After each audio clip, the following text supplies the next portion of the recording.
มากินหอยน้ำกันเด้ออ้าย นี่พ่อแม่พี่น้องเอ้ยต้มหอยแซ่บๆสกินอ่ะ เนี่ยมีแต่ตัวใหญ่ๆเลย ต้มหอยตัวเองใส่น้ำหลายบ่ บ่หลายก็ได้หอยมันสุกไว้ บ่หลายเนาะหอยสุกไว้แล้วก็มันมีน้ำเดี๋ยวเขาสิเอานี่ลงเลยนี่ใช่อุ้ยคุณไทยเก่งมาก ได้ไหม ได้ไหมคะ ผู้บ่าวไทยจีบหนูหน่อยหนูยังโสดอยู่ นี่ อุ้ยหอยสุกเลยเด้ออ้ายมากินหอยกับแก้มบ่ได้มีแต่หอยแซ่บใดคนเฮ็ดกับแซ่บคือกัน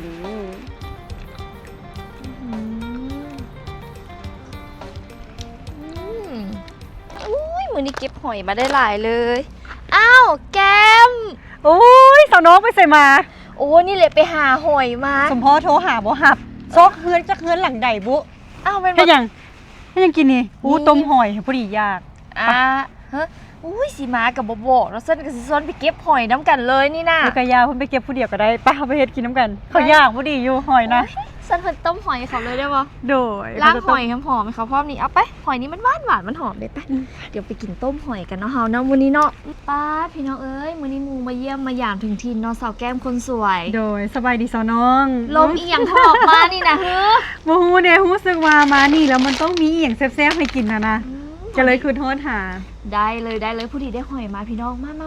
มากินต้มหอยน้ำกันเนาะก่อนอื่นต้องล้างหอยก่อนน้องแก้มหาล้างหอยเดี๋ยวบ่เดี๋ยวน้องไปปิดน้ำ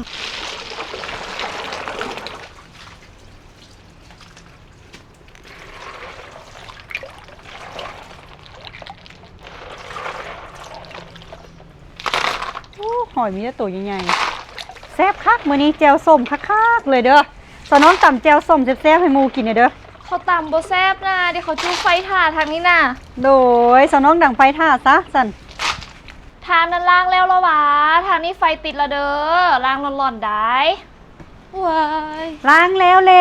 ก็แล้วเอาไปให้เด้อแม่ใหญ่ อุ้ยมาว้ายป้า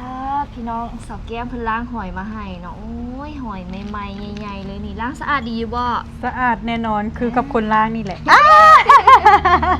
หอยอันนี้บ้านทุกคนเอิ้นมาแนวใดบ้านแก้มเอิ้นมาแนวใด บ้านแก้มนี่เอิ้นว่าหอยโป้ หอยโป้โอ้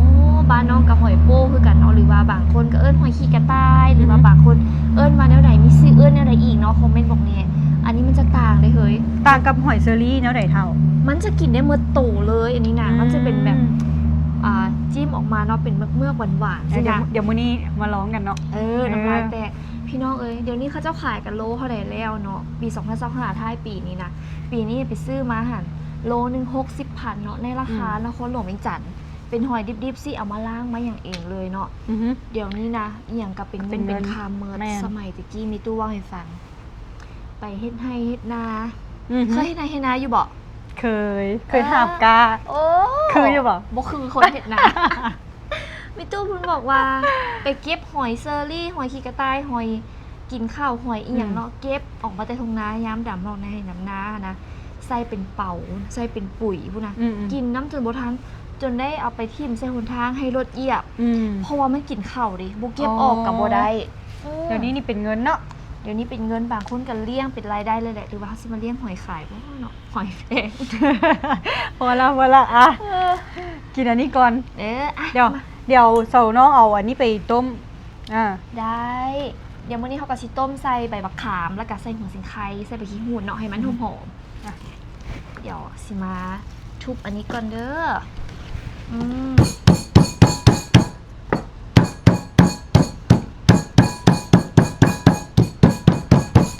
ตัวเองเห็นมีดบอปาดให้เขาได้ดูห่าง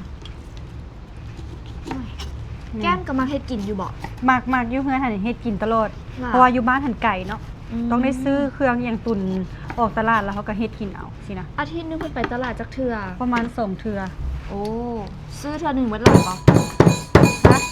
ก็ช่วงนี้อาหารการกินนี่ยังกับแพงซื้อเทื่อนึงนี่เบิดหลายปานใด500,000 อัพพอซื้อตุนไว้เด้เนี่ยอยู่เนื้อกินอันนี้อยู่ทางฝั่งลาวเขากับแพงเนาะค่าครองชีพก็ถือว่าสูงได้น้องไปตลาดเมื่อนั้นเห็นพี่ๆหลายคนก็คอมเมนต์มาว่าค่าเป็ดค่าไก่ค่าซีกอย่างนี้ก็ถือว่าราคากับซ้ำกับอยู่ทางต่างบ้านต่างเมืองเลยแหละแล้วอาหารที่แก้มมักดีเป็นเมนูอย่างเจียวกับซีนแห้งปั้นข้าวเซาสินะโอ้ยหมัก หมักแห้ง บ่ ซุปผักสินะ สุภาพก็มา แกงหน่อไม้ปิ้งป่า อา อาหารลาวๆส่วนใหญ่จะมากินอาหารลาว เนาะเฮามัน ๆกินได้ประจำแต่ว่า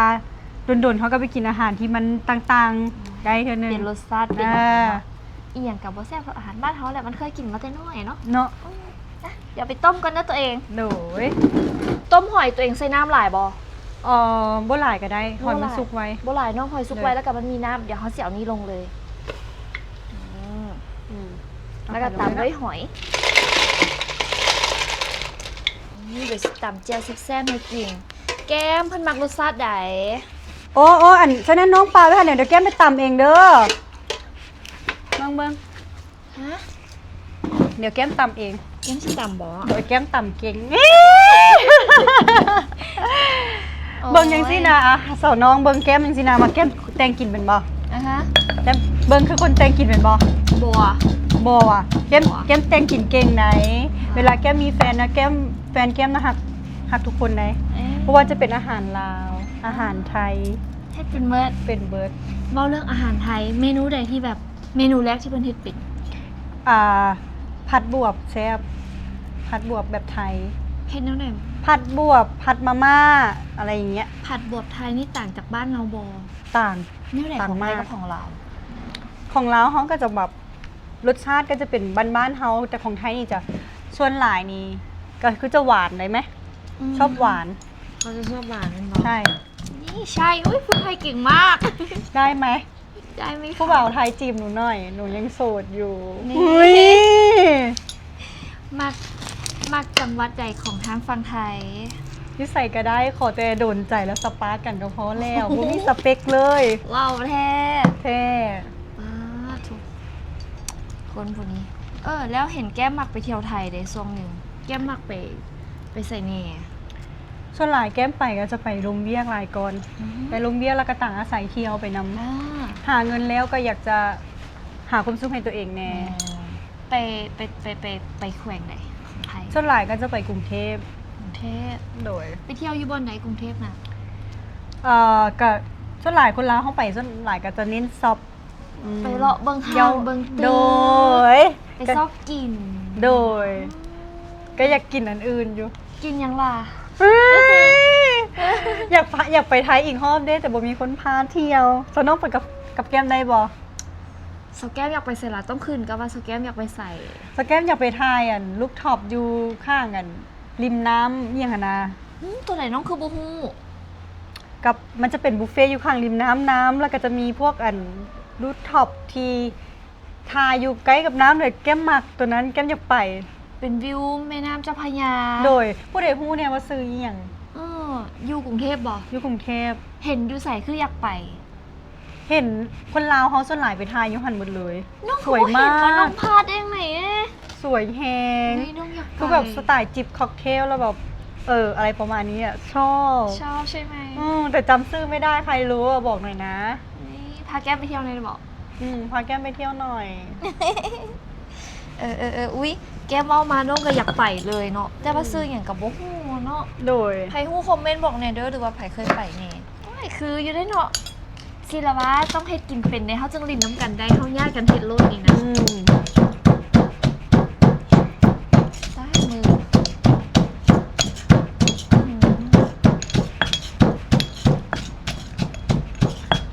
ืม เอามาเฟซใส่ลายคือสิเพชคักไหม เอาออกได้เขาบ่ฮู้เขาก็เด็ดเพลินเลยเขาก็ได้ บ่ทันแล้วนี่คือสิเพชคัก นอกจากกรุงเทพตัวเอง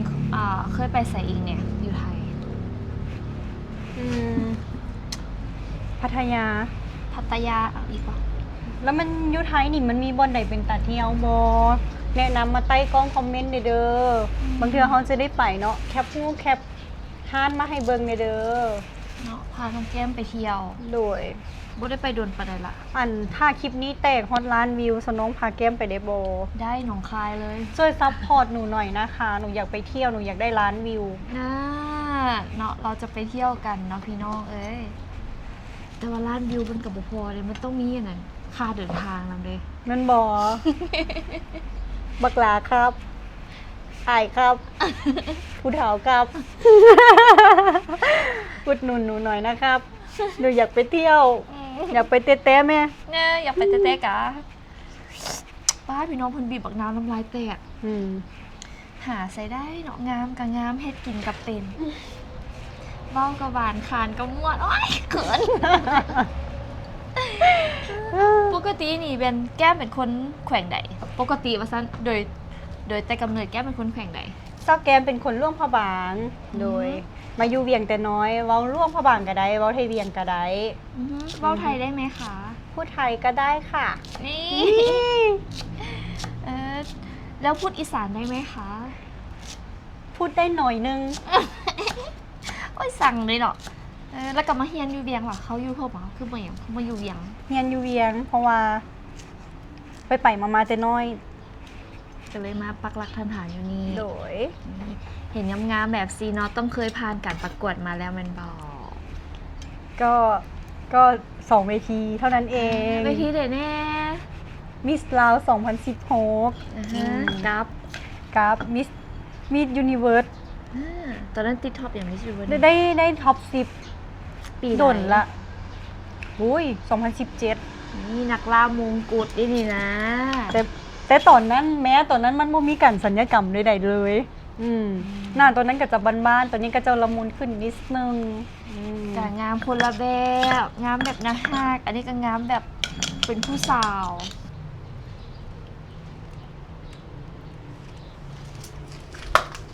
พอดีหอยซุปพี่น้อง นี่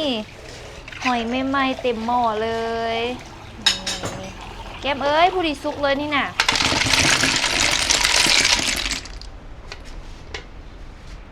ตอนนี้หอยกับซุปพร้อมรับประทานแล้ว มาเด้อพี่น้องปองป่ายทางฝั่งลาวฝั่งไทยแล้วก็อยู่ต่างประเทศเนาะมากินน้ำกันเด้อ หอยนี่ก็คือกินได้หมดทั้งตัวเลย ว่าซั่น ต่าง ดิ จากหอยเซอรี่ เนาะ แม่นเนาะมา อยู่เวียงนี่เขาขายโลละ 60,000 60,000แล้วทางบ้านที่มีหอยนี่เด็กเพิ่นขายกันจังได กินแล้วล่ากับแซ่บ นี่เจล แต่ แซ่ ว่า บเราลองดู เขาต้องได้จ้ำเจียวแซ่บพร้อมเลย อืม นี่ อืม ขอซิมเจียวน้องแก้มก่อนเด้อ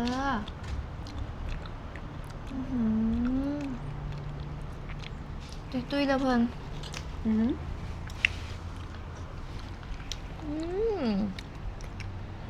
น้ำจิ้มเด็ดมากพี่น้อง เด็ดคือคนเฮ็ดบ่ เด็ดคือคนเฮ็ดเลย แซ่บอีหลี นี่หอยบานๆเลยพี่น้องนี่ตัวนี้หาก็ได้เมื่อโต แกะมาแตะเถื่อเราว่าคาดเมื่อ อันนี้ตัวใหญ่ครับ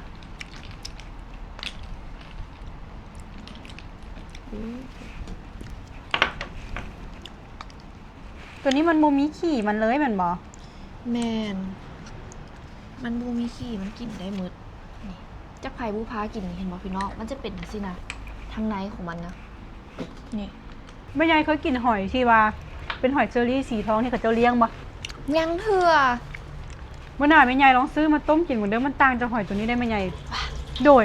ตัวนั้นจะเป็นหวานๆเลยเด้หอยเชอรี่สีทองนะแม่ยาย เห็นอยู่คือหอยอันนั้นเดี๋ยวนี้หอยเซอรี่สีทองมันจะสิเลี้ยงใส่กระถางแล้วแบบมันสะอาด มันบ่ได้มีขี้ดินมันบ่คือหอยบ้านแบบนี้อุ้ยจะเขาเจ้าขายโลเท่าไหร่นี่ละประมาณ100,000ปลายผู้ใด ถ้าเขาซื้ออยู่บอมันก็จะประมาณ70 ว่า โดด ตัวเองฮู้บ่ บ่ฮู้อยู่แต่ว่าคันสิซื้อก็ฮู้อยู่แหละ เคยซื้อมากินอยู่ เพิ่นบอก โดย น่าลองนะพี่น้องแล้วพี่น้องทางบ้านเดมากินหอยอีหยังแล้วก็หอยสีทองนี่เขาเจ้าขายกันเท่าไหร่เนาะอยู่ไทยอยู่บ้านเขาบ่เคยเห็นเนาะ อือฮึ หอยสีทองเนี่ยสลัดกับไม่ใช่หอยหน้าหอยเอียงแบบนี้ แต่แก้มนี่มักกินหอยประเภทหอยนี่เด้อ มันบอก โดย ตัวเองมาหอยอย่าง หอยอันนี้ก็มัก สีทองกับมัก หอยทองก็มัก เขามักหอยจูบนะ หอยจุบบ่ปานใด บอกต่อยก้นมาแล้วก็จุ๊บจุ๊บ แล้วพี่น้องเนี่ยมักหอยอย่างเจ้า คอมเมนต์บอกได้เด้ออากาศหนาวๆมาต้มหอยกินกันเนาะพี่น้องเนาะเย็นวอย ใครจะตอนสวยพอดีอยู่เนาะตอนเศร้าโอ้ยบ่ไหวแล้วบูอยากขึ้นเลยแบบ คนที่อยู่ประเทศที่มีหิมะคือสิอยู่ยากเนาะขนาดเท่าหนาวน้อยนึงเขาก็ยังแบบเฮ้ยน้ำกับบ่อยากอาบตัวเองอาบน้ำอยู่บ่ อาบ อาบอยู่บ่ บ้าคัดผิวนั่นเป็นไง อืม แช่น้ำคัดผิวนะ ว้าวสมพรเคล็ดลับความงามเนาะ เพราะว่าเขาลึ่งแล้วบ่ได้คัดแล้วรู้สึกว่าบ่สะอาดสินะ อืม ตะกี้ขี้ค้านได้ไหมยาย อืม บ่ได้คัดแล้วมันเป็นชีวิตประจำวันแล้วมันก็เลยลึ่งเลยไหม เรื่องเลยมันบอก คิดหนึ่งมี7 มื้อเขาจะคัดเป็นอาหารมื้อ โอ้โห บางเทื่อทำมันก็คัดเช้าแรงอีกนะ คัดทุกมือสิผิวเขาบ่บางว่ะ บ่บาง งานแบบนี้ เด็กน้อยคัดได้ พี่น้องว่าน้องแก้มหนาคือไผ่คือนั่นคือเมียพี่หนุ่มกะลาภูล่าสุดนี่นะคือบอกพี่น้องคือบอก หน้าหักบ่ งามขึ้นคืนนั่นจะโอ่งามทิ้งขนาด แล้วก็งานมิลีได้ค่อยมักหน้าเรา มักแห้ง งามคือเดี่ยวเลย แล้วก็ขายสครับเพื่อกันอีก อืม นี่พี่น้อง คัดหน้าก็ได้ อันนี้ว่ะ โดย นะ เวลาที่ว่าเขาแต่งหน้าสิเนาะแน่นอนอยู่แล้วเขาแป้งมันจะอยู่ต่ำเซลล์คนนี้นะเวลาเขาล้างมันก็จะล้างแบบมันโบลึกพอแต่เขาใช้ตัวนี้นะหน้าก็นุ่มสะอาดยิ้มนี่เด้งๆเลย โทรหาเงินกับเก่งเฮ็ดกินกับเป็น อืม ขายเครื่องกับเป็นผู้ชอบผู้หาปะนี่ อืม มีแฟนหรือยังเนาะ ยังโบมีเลยแหม โอ้ย นี่ใครสนใจวะเนาะ สเปคหนุ่มไหนคะสเปคหนุ่มแบบไหนคะ คิ้ว คุณ ดก อือหือคิ้วดกหนึ่งนึง สูง อื้อหือ ขาวสะอาดสะอ้าน อื้อหืออายุได้เกียงบอรุ่นอายรุ่นน้องแบบนี้ ได้เบิด เอาพี่น้องเลยมื้อนี้กะน้องแก้มเพิ่นมาลินมาหาน้ำเนาะมากินต้มหอยน้ำกันแซ่บๆมันๆเนาะพี่น้องผู้ใดอยากให้น้องแก้มเฮ็ดหยังสู้กินอีก อือฮึ คอมเมนต์มาเดี๋ยวให้น้องแก้มมาพาน้องเฮ็ด อื้อหือ ตัวเองมักเฮ็ดเมนูใดที่แบบว่าคิดว่าแบบเมนูนี้ยากแต่ว่าเขาเฮ็ดได้ เมนูที่ยากขนาดก็คือลาบปลาตองแหม โอ้ แก้มนี่เฮ็ดบ่เป็นเลย ประเภทยากของแก้มนี่ก็คือประเภทพวกแป้งพวกหมก พวกลาบป่าจริงๆแก้มเฮ็ดบ่เป็น โอ้โหลาบปลาตองอันนี้ก็ยอมเพื่อกันตำจนแขนลอยได้ อืม เออ แต่แก้มผัดหมักเด้ แซ่บเนาะ ลาบปลาตองแกงเนาะไม่ขมทีนะ อืมแกงไม่ก็เป็น เป็น แกงเฮ็ดก็เป็น แกงเฮ็ดก็เป็น โอ้ยเนาะเอาพี่น้องเอ้ยจีบได้นอนนี่เลยเนาะเป็นเจ้าของแบรนด์ เจ้าแม่สครับ ครีม อันนี้จะเป็นสครับเนาะแล้วก็คันหากว่าผู้ใดอยากไปติดตามน้องแก้มเนาะก็สามารถติดตามได้เด้อที่เพจนี้เลยเขียนเป็นภาษาลาวเจ้าแม่สครับ เจ้าแม่ส หรือ ครับ ว่า Facebook ส่วนตัวดิ ก็คือเข็ม DPS ติดตามได้เนาะพี่น้องเนาะเข้าไปกดไลค์กดหัวใจให้เพิ่นแน่เนาะเติมหัวใจให้น้องแน่อากาศหนาวช่วงนี้เหงาเลยเพิ่นว่า แมนบ่มีคนก่อนเลยไหม ดีเอาเด้อพี่น้องอ่ะมื้อนี้กับพามากินต้มหอยน้ำกันคันหากว่าไผสินำมากับนำมาเด้อพี่น้องเด้อ นั่นแหละมาเด้ออายมากินต้มหอยกับน้องน่ะ แกให้อ้ายเฮ็ดยายเพิ่นได้แม่ อย่าป้อนเด้อย่าป้อนสอนน้องนี่เนาะข่อยบ่มีแฟนนี่ข่อยขอป้อนสอนน้องได้บ่ ได้ตัว อืมแซ่บบ่ แซ่บอีดีหอยกับแซ่บ อืม เมนูมื้อนี้คือเลิศหลายพี่น้องเอ้ยมื้อนี้ก็ต้องขอบคุณขอขอบใจพ่อแม่พี่น้องสมุทรสุคนที่ว่าเข้ามาติดตามรับชมเด้อเนาะรักษาสุขภาพด้วยอากาศก็เริ่มหนาวเริ่มเย็นละดีใจหลายเนาะมื้อนี้ได้มากินข้าวกับน้องแก้มกินข้าวว่าเส้นกินหอย กินหอยเดี๋ยวมื้อหน้าเจอกันเด้อทุกคน ฝากพี่ๆกดไลค์ให้หน่อยทีค่ะ ฝากพวกเอื้อยพ่อแม่พี่น้องป้องป่ายที่ว่าอยู่ใกล้อยู่ไกลเนาะสามารถติดตามได้ที่ซอง น้องพุทธสอนเดี๋ยวพี่น้องเด้อ เจ้าขอบใจหลาย หลาย